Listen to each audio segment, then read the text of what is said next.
record that I have done, I have written when the artist was not in the room. I'll go through my own songs. Replay. Zendaya got 10% of the publishing, I think. She did not write on the song. She didn't. That song was written at a Rihanna song camp. It was on hold for Rihanna. Then it was on hold for Rita Ora. Famous came to me and said, yo, Tiff, there's this artist named Zendaya. We should cut Replay on her. So Zendaya got publishing and writer credit. She did not write on Replay. King by TAMAR BRAXTON. I wrote and produced that song. I wrote that song for myself as an artist. In my living room. In my living room. Tamar got, I think I own like 85% of that song. But I should own all of it because I did all of it. She didn't write shit. 7 Streeter, who's a songwriter. This one really hurt my heart. 7 Streeter, just being honest. Me and Mansour did that song. It was originally called Bitch. I wrote that song by myself. I'm not even really a big co-writer like that. I prefer writing songs by myself because I don't know, I just prefer to write like that. So I have a lot of records that I have placed that either have one co-writer on or that I've written solo dolo, right? 7 ended up with 10% of that record. I fought like hell for her to not have any of the publishing because she didn't write anything on it.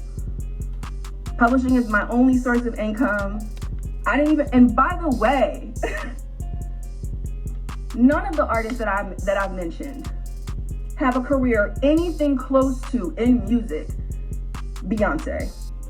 None of them. I think I own like 80%. None of them do.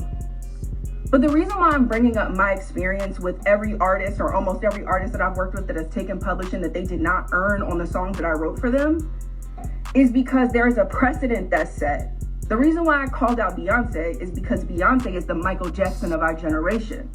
And so if there's anybody that could reshape the precedent, if there's anybody that could influence the industry, that had the power and the money and the cultural thing to say, you know what, y'all, you're right. These songwriters have been out here. We've been in the street, literally. I have been in the street in front of Spotify. I've been in front of Universal. I have sat and I have talked to all y'all publishers. I talked to y'all publishers. I talked to the DSPs. I talked to the copyright royalty, the U.S. Copyright Office. I talked to NMPA, the U.S. Copyright Office. I talked to NMPA. I talked to RIAA. I talked to SONA. I talked to NSAI. I talked to all of them. And guess what? Y'all are still broke. Okay? That's the fucking truth, right? Okay, so the people that are like, oh, this is not true. I had somebody call it propaganda yesterday. It's not fucking propaganda. The reality is there is no A-list artist, B-list artist, or C-list artist that's not taking publishing, because that is the way the music industry works. And to deny that is delusional. And what I will not allow is for anybody to make me feel like I'm in the Twilight Zone, because I know I'm not in the Twilight Zone. I can pull up my records. I talked to somebody yesterday, a manager of somebody who is a writer and producer on Renaissance, the U.S. Copyright Office. I talked to NMPA. I talked to RIAA. I talked to SONA. I talked to NSAI. I talked to all of them. And guess what? Y'all are still broke. Okay? That's the Renaissance. Okay? The record is one of y'all faves. The song was written 6 years before it got to Beyonce. She got 25% of the song. I've talked to another writer who wrote and sang on one of your favorite songs. Credit not right, all kind of shit fucked up. His business still isn't handled. Beyonce was on tour last year with that record, with that person's vocals, all that. I'm not crazy. And here's the thing. The reason why people who work for Beyonce don't talk is because they're all on NDAs. Because that's also how she works. She silences people so that nobody can speak. I'm not a writer that's written for Beyonce. Renaissance. I haven't shot my shot at Beyonce because I'm not willing to give her any publishing. Not because I haven't had the opportunity. I've had the opportunity to work with everybody. And I've turned down a lot of stuff because I'm not willing to play these games. There's a massive power dynamic happening. Please don't act like it's easy to negotiate with Beyonce and her team, because it is not. If that was the case, there would not be so many people coming to me like, Tiff, this is how much was taken. Shit is not negotiable. It's not. These are the terms, which means, okay, cool, then we work for you, Beyonce. So that means you're an employer. But either way, to imply that the artists do not have to be responsible for the business practices that they exercise with songwriters, to insinuate that the only way you are treated, I haven't shot early, is if you are managed by one of the gatekeepers, is bullshit.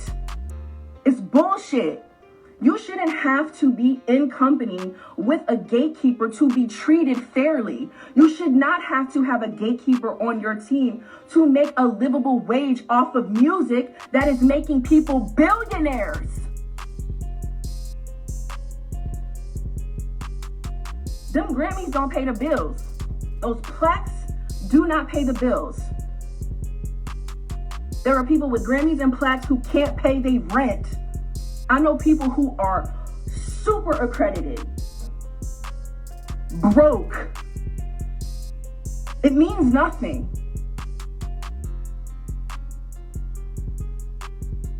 Trust me, I know.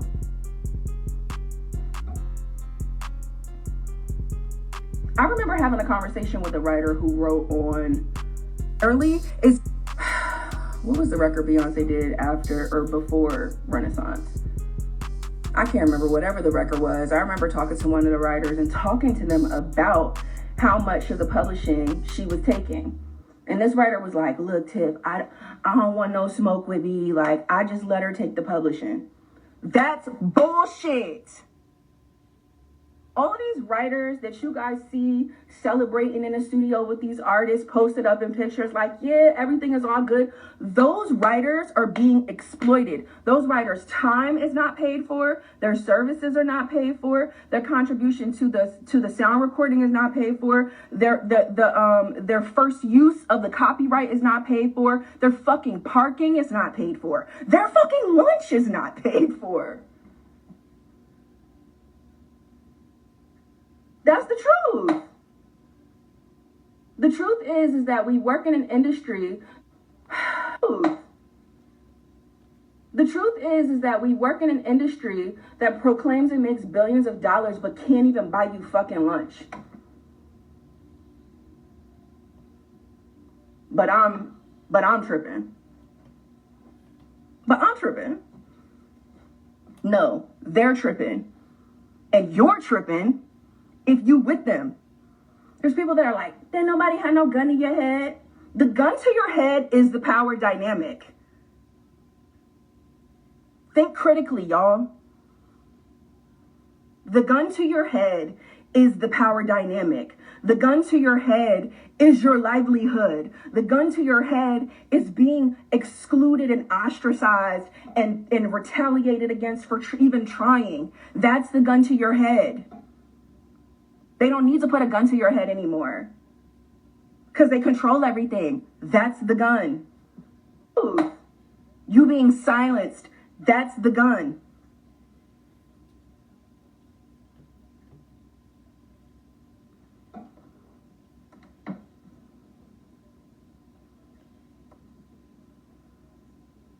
And you know, the thing that burns me up the most about Beyonce, and this is why I'm speaking about her specifically, is because Beyonce is Queen Bee.